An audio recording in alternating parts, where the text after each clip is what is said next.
akhlak situ. Dan demikian itu juga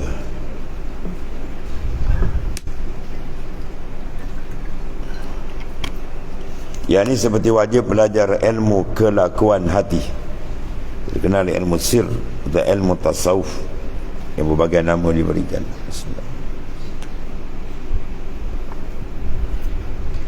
Maka wajib juga belajar dan mengetahui sekalian perangai-perangai, mana sifat-sifat qalbi, umpama pemurah, penyayang pada harta, penakut, berani, takabur, merendahkan diri, dan iffah. Ini semua dipanggil awsaful qalbi, sifat-sifat hati yang dibahas khas dalam kitab ilmu tasawuf atau ilmu sir. Yakni terpelihara daripada yang haram dan melebih-lebih yang ditegah dan sangat jimat dan lainnya. Itu semua perbahasan didetailkan dalam ilmu tasawuf. Maka wajib kita mengaji bahkan itu yang besar, sebab dia membina akan qalbi, tempat tilik Allah Subhanahu wa ta'ala.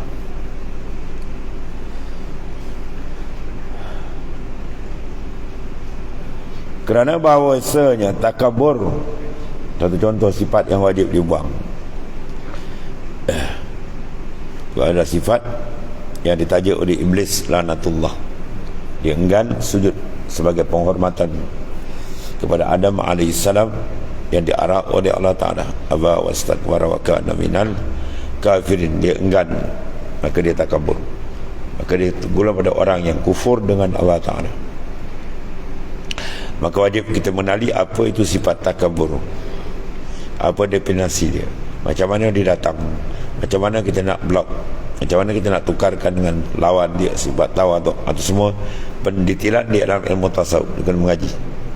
Dan sifat penyayang, sifat kasih sayang, la tunza'ur ra'fah illa min syaqiyyin.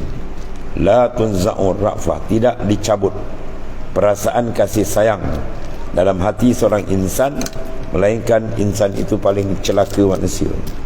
Manusia paling celaka ialah manusia yang tidak ada sifat kasihan belas. Itu maksud dalam hadis Nabi SAW. Mana kita lihat orang Islam dizalim sekarang, ya, yang sedang berlaku. Kafir laknatullah bunuh orang Islam. Dia pun nak doa pun kau bertikai. Apa jenis manusia ni? Kalau kau nak pergi tolong doa pun kau nak sibuk, patut kau suruh doa buat sembahyang hajat, demonstrasi dan sebagainya. Itu menanda kita sikap kita, maknanya ambil cakna, ya, kasihan belas pada seagama kita, sahabat, ataupun dipanggil saudara se-Islam. Kalau tak ada hati, tak ada macam tu, dia buat tak ada rasa apa, itu orang paling celaka manusia. Orang yang dapat sumpah Rasulullah SAW, ya, setelah sumpah tu, ya, la tunza'ur ra'fah, tidak dicabut perasaan kasihan belas daripada hati seorang, illa, melainkan orang tu min syaqiyyin, daripada orang yang paling celaka manusia. Itu bahaya besar. Itu dia tak kenal ilmu jiwa, itu masalah. Mana kita sayang, macam mana kita kasih kepada diri kita, itulah kita kasih kepada orang lain.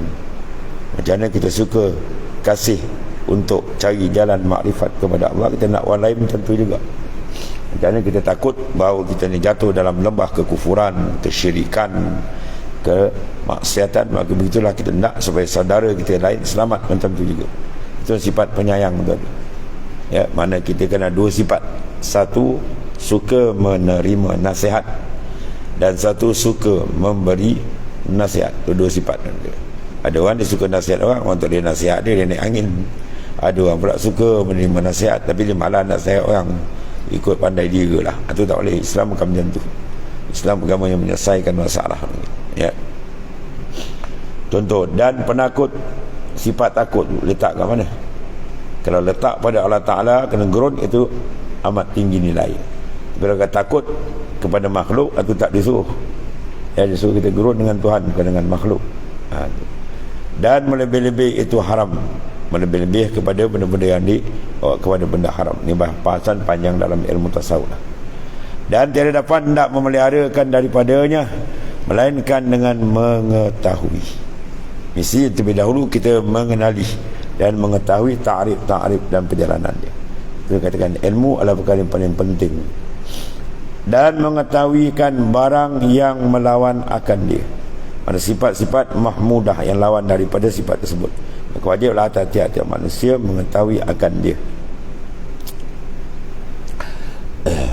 Dan hanya sesungguhnya telah mengarang oleh As-Sayyid Al-Imam Al-Ajal As-Sayyid Nasiruddin Abul Qasim akan sebuah kitab pada bicara ialah perangai-perangai ataupun akhlak manusia itu.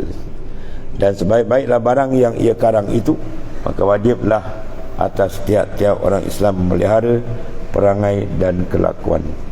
Perkembangan rohani itu dia kena faham betul. Itu dia antara sedikit ulasan berhubung dengan ilmu akhlak, ilmu membincang tentang kelakuan hati. Kemudian ilmu fardu kifayah dan yang harap dipelajari. Dan ada pun memelihara barang yang jatuh ia daripada setengah-setengah daripada ketika, maka iaitu fardu kifayah apabila berdiri dengan dia oleh setengah-setengah orang pada satu negeri. Dan saya gugurlah daripada yang lain. Maka jika tiada ada pada negeri itu satu orang yang berdiri dengan dia, mana menyelesaikan perkara itu, dan saya bersekutulah sekalian mereka pada dosanya, maka wajib atas raja bahawa menyuruh ia akan mereka itu, dan demikian dan mengerasi ia akan ahli negeri atas demikian itu, mana menyelesaikan ilmu jenis fardu kifayah. Bila dilaksanakan satu kumpulan, maka terlepas yang lain. Ada fardu ain, mana wajib atas tiap-tiap individu, tak boleh tidak. Maka dikatakan bahawasanya mengetahuikan barang yang jatuh ia atas dirinya pada segala kelakuan itu, ia ditempati akan dia pada tempat makanan, tak dapat tidak bagi tiap-tiap seorang daripada demikian itu. Mana dia satu keperluan yang tak dapat tidak.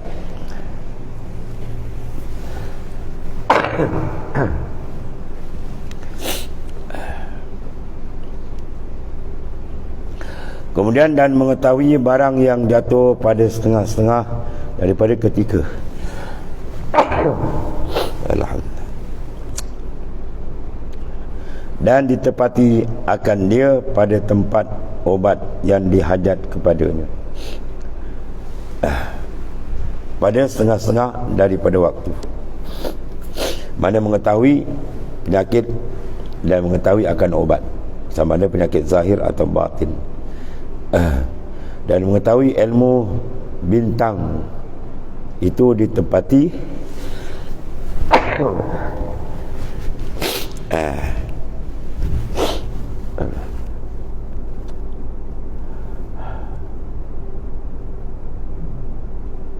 pada tempat penyakitnya, maka belajar akan dia itu haram, ilmu bintang, kerana bahawasanya ilmu bintang itu memberi mudarat dan tidak memberi manfaat. Kalau ilmu bintang, kaji sains untuk apa? Mengenali ilmu falak apa semua itu tak apa. Isu ini ilmu bintang yang dipelajari setengah orang, ya adalah kalau bintang ni nasib dia begini, siapa lahir bulan ni bintang ni, maka nasib ini itu karut dengan itu ilmu buat syirik dengan Tuhan. Penentuan bukan bintang, bintang tu bermakhluk Tuhan, dia bergerak, dia diam semua yang taksis iradat, ya. Ni ada banyak orang terkeliru. Kadang orang Islam kadang-kadang ada yang terpengaruh dengan sebab kebebalan dan kejahilan dia ni, ilmu bintang.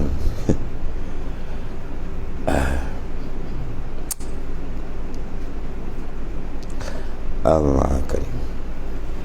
Dan bermula lari dari qada Allah Ta'ala, dan qadarnya tidak dapat. Ya, semua itu telah ditaksis ada dalam qada dan qadar.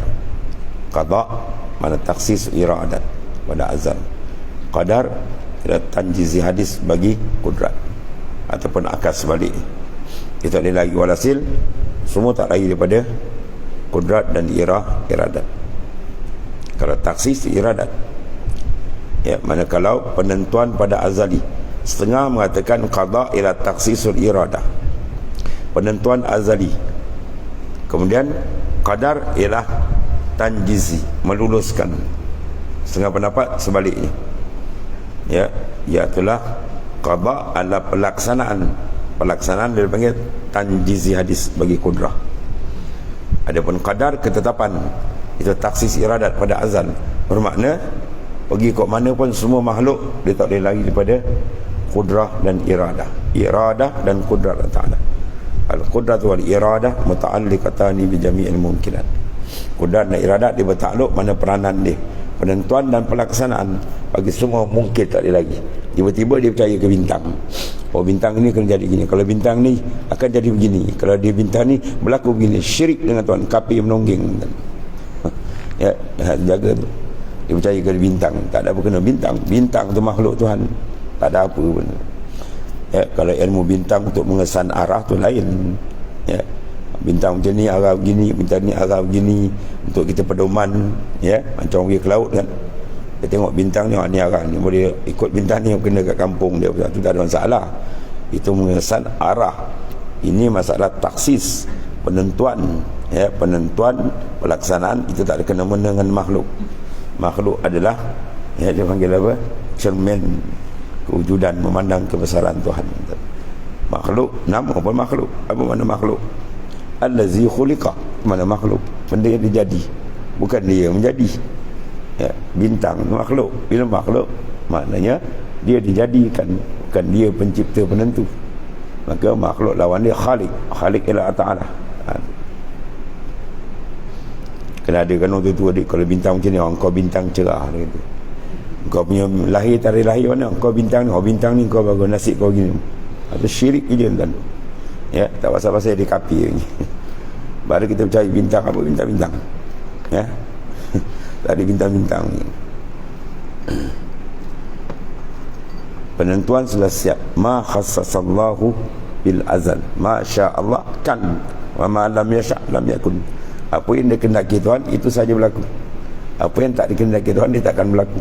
Jadi apa yang berlaku ni menterjemahkan masyiah, makna kehendak Allah Subhanahu Wa Taala. Dan satu lagi, dan bermula lari dari qada Allah Taala dan qadarnya itu tidak dapat. Benda yang berlaku kat kita, sama ada benda tu manfaat atau mudarat, sama benda tu kita seronok atau tidak, siapa yang tentu? Allah. Kalau tentu Allah Ta'ala, perhatilah dia, jangan lawan dia. Kalau lawan dia tak ke mana kita tak. Ya. Wa man lam yarda bi qada'i wa lam yasbir ala bala'i wa lam yashkur ala ni'ma'i fal yatrub rabban siwa'i wal yakhrud min tahtis sama'i. Siapa yang tidak redha dengan keputusan qada aku, ketetapan Allah Ta'ala, semua yang berlaku ketetapan Tuhan, kalau hati kita tak redha dia, jawab dia habis orang rosak. Ya, Tuhan tu cari Tuhan lain, keluar daripada muka bumi aku ni. Ya, sila keluar. Kalau bahasa halus sikit, boleh mengambus. Kalau bahasa halus sikit lah, boleh mengambus yang duduk dalam muka bumi aku. Ya, dia qada tadi dua, penentuan tu. Wa man lam yarda bi qada. Qada dengan makna jaraya il qada, berlakunya penentuan, atau qada mana hukum, hukum syariat dan seumpama. Ya, syariat Islam, perundangan Islam. Nak hukum Islam dan nak pergi mahkamah sibil. Kau ingat dunia ni bapak kau punya. Ingat dunia ni kepala bapak dia punya. Dia engkar macam tu jadi kafir kan. Kau tak nak hukum Islam, kau nak pergi ambil hukum celaka mungkin. Kau lorit. Ya. Lorit apa buat? Yahudi ni, Yahudi tengah sembelih umat Islam. Dia bom umat Islam tu dia lorit. Ya. Kau kata tak nak pakai Yahudi, ambil hukum Yahudi kau pakai. Allah, dahsyat ni. Tak sedar anda. Kata Syekh Abu Ali An-Nadawi, manusia kufur yang tidak ada Abu Bakar di dalamnya. Dulu kufur sini Abu Bakar terserang ni. Sekarang umat Islam kumpul dengan pahaman sekularisme. Ya, apa makna sekular? Fasluddin minad daulah, menceraikan agama daripada sistem pemerintahan atau politik negara. Tuan salah. Agama bab ni jangan campur. Da malillah lillah wa malikaisar likaisar. Serahkan urusan agama pada ahli agama, kepemimpin serah pada urusan ahli pemimpin. Dia menceraikan. Itu cerai itu murtad jawab dia. Dia menolak agama Allah SWT. Islam tak boleh. Udkhulu fis silmi kafah, masuk dalam Islam secara menyeluruh. Semua sebab itu buka kitab fiqh 4 robok dia ada. Robok ibadat, lepas ibadat robok apa? Munakahat. Sebab manusia tak jakun, dia nak dirimbu seorang, dia nak berkahwin, dia atur cara pernikahan dan sebagainya. Kemudian bila agamai, ya, dia ada muamalah, bab jual beli sewa menyewa, bab urusan perniagaan, semua di Islam itu. Dan akhir sekali bab jinayat, bab manusia dah ramai macam dia membunuh, semua ada hukum Islam. Bila tak nak hukum Islam, mana kau tolak Allah Ta'ala? Ya, tolak Ta'ala habis. Man jahada ayatan minal Quran faqad halla darbu unuki. Siapa tolak satu ayat daripada Quran, maka halal pancung tengkuk dia. Itu hadis Rasulullah. Apa makna pancung tengkuk? Ai kinayatun anir riddah. Kinayah dia telah murtad keluar dari agama. Banyak ini orang murtad tak perasan. Ya, dia murtad, dia tak perasan. Dia tolak hukum Tuhan ni habis. Tak ada makna dia semayang, tak ada makna dia pergi Mekah, tak ada makna dia pergi haji. Ya, jaga tu, akidah kena jaga tu. Di akhir zaman berat, macam-macam ujian tadi. Pahaman pula macam-macam pahaman. Nak cukup 73 puak. Kulluhum pinnar, semua tu dihumban ke neraka, kata baginda SAW. Illa firqatan wahidah, melainkan satu puak dia, Ahlus Sunnah wal Jamaah, yang mengikut sunnah Rasulullah SAW, dan jamaah ai jamaatus sahabah. Sedih dalam negara kita sedih. Umat dua negara, segala mana negara Islam tertekan ini, bahawa umat Islam lalai, ya, kepada agama dia. Oleh kerana itu Allah Ta'ala bala ke dia macam-macam.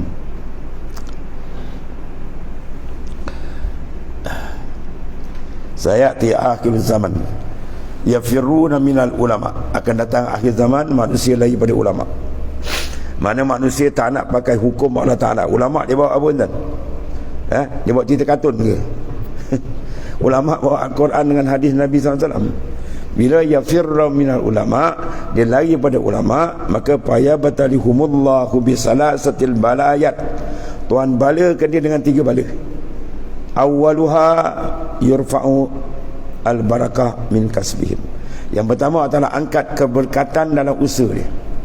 Usaha dia tak ada berkat, dah habis, semua rosak. Ya, barakah ni benda yang besar, tak ada dalam kamus Yahudi dan tak ada dalam kamus orientalis, tak ada. Barakah ada dalam kamus Islam ni. Ya, barakat ziyadatul khair. Kita buat nak keberkatan tu penting. Tak ada berkat, tak ada makna hidup.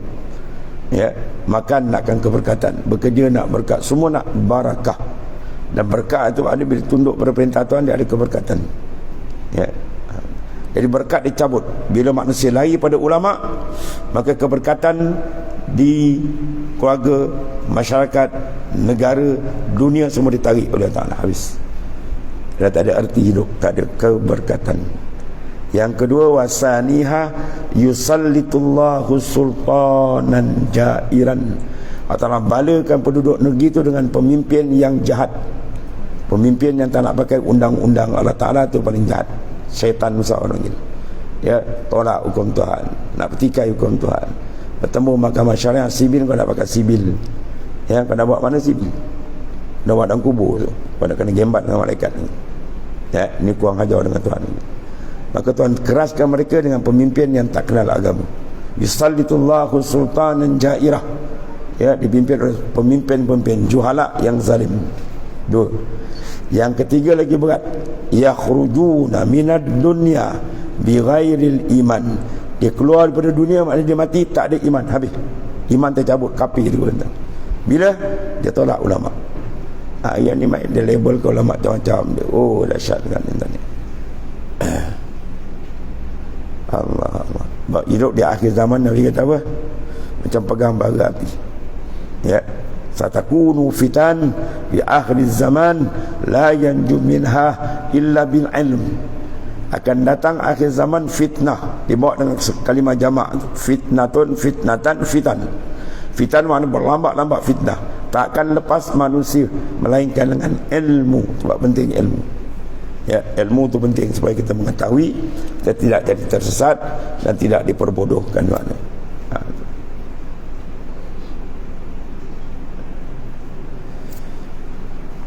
Maka saya bagi orang, tiap-tiap orang Islam mengerja ia pada sekalian waktunya dengan menyebutkan Allah Ta'ala dan berdoa dan tawaduk dan membaca kitab Al-Quran. Ya, banyakkan baca Quran. Nawir buyutakum bi qiraatil Quran. Cahayakan rumah kamu dengan bacaan Al-Quranul Karim. Cahaya. Dan sedekah. As-sadaqah tatba'ul bala. Sedekah itu menjadi sebab Allah tolakkan bala. Dan bala paling besar apa? Masalah akidah. Umat Islam akan jadi rosak. Ya, dan begitu bala yang lain, musibah-musibah. Dan menolak sekalian bala-bala dan memohon ia akan Allah Ta'ala akan maaf, keampunan dan afiat pada dunia dan akhirat, supaya memelihara dia oleh Allah Ta'ala daripada bala penyakit-penyakit. Kerana orang yang direzekikan, sebab kita doa, Rabbi ishfina min kulli da' wa afina minal bala. Rabbi ya Tuhanku, ishfina, sembuhkan kami dari penyakit. Dua, zahir batin. Penyakit besar sekali ialah batin, berpalingnya hati dari Allah. Itu penyakit paling besar. Ya, wa afina minal bala, dan afiatkan kami daripada segala bala.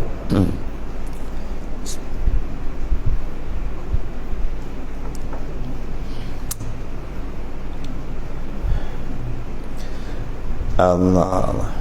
Kerana orang yang direzekikan dia dengan boleh berdoa dan tiada diharam dia daripada perkenan. Mana kita berdoa ni ikut syarat-syarat adab-adab dia, doa tu akan diperkenan. Sebab Tuhan dah janji, ud'uni astajib lakum, minta oleh kamu dan saya aku perkenankan. Pertama adab dia apa? Kita berdoa sebab apa adab dia? Pertama adab dia ialah ini adalah arahan Allah. Ud'uni astajib, aku berdoa sebab Tuhan suruh.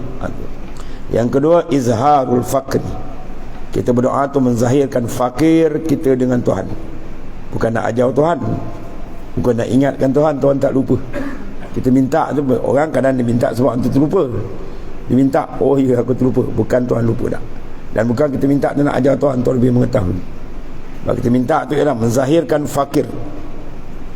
Kemudian serah, fil waqtil ladzi yurid la fil waqtil ladzi turid, pada waktu yang Tuhan kendak, bukan waktu yang kita kendak. Jangan terlintas hati kita, aku dah berdoa lambat now dapat. Jahat adab dengan Tuhan. Dia biadab dengan Tuhan, dia bertikai. Dia doa lepas tu terendah hati, lambat now dah, orang lain semua dapat, aku belum. Tu jahat adab, su'ul adab. Berdoa taslim, serah. Fil waqtil ladzi yurid la fil waqtil ladzi turid, pada waktu dia ni kendak, bukan waktu yang kau kendak. Ya, itu di antara adab ada doa. Dan untuk berkenan ialah aklul halal, berdoa tu makan yang halal. Kalau makan haram sah, doa tu tak diterima Ta'ala. Ya. Lepas tu dalam ayat Al-Imam Nawawi tafsirkan, kulu minat tayyibat, kemudian barulah wa'malu salihat. Kulu minat tayyibat, makan yang halal, kemudian baru wa'malu salihat. Wa'malu salihat nombor 2, bawa amal salih. Mana makan yang halal ialah syartun bimanzilatis syarti, mana berarti syarat. Ya, kulu minat tayyibat, kemudian wa'malu salih. Apa amal salih? Doa. Doa tu amal salih, sebab ia adalah arahan Tuhan, minta. Jadi amal tu nombor 2. Nombor pertama syarat dia apa? Aklul halal. Dia makan yang halal, dia makan yang haram, awak dia tak payah doa lah. Memang Tuhan tak terima doa dia. Ya, jangan masuk dalam perut kita benda-benda haram dan syubhat. Itu di antara ada adab, namanya lagi ulama bahas dalam bab tajuk doa tu. Kemudian sesungguh pun balik itu telah ditakdirkan ila akhir wallahu a'lam.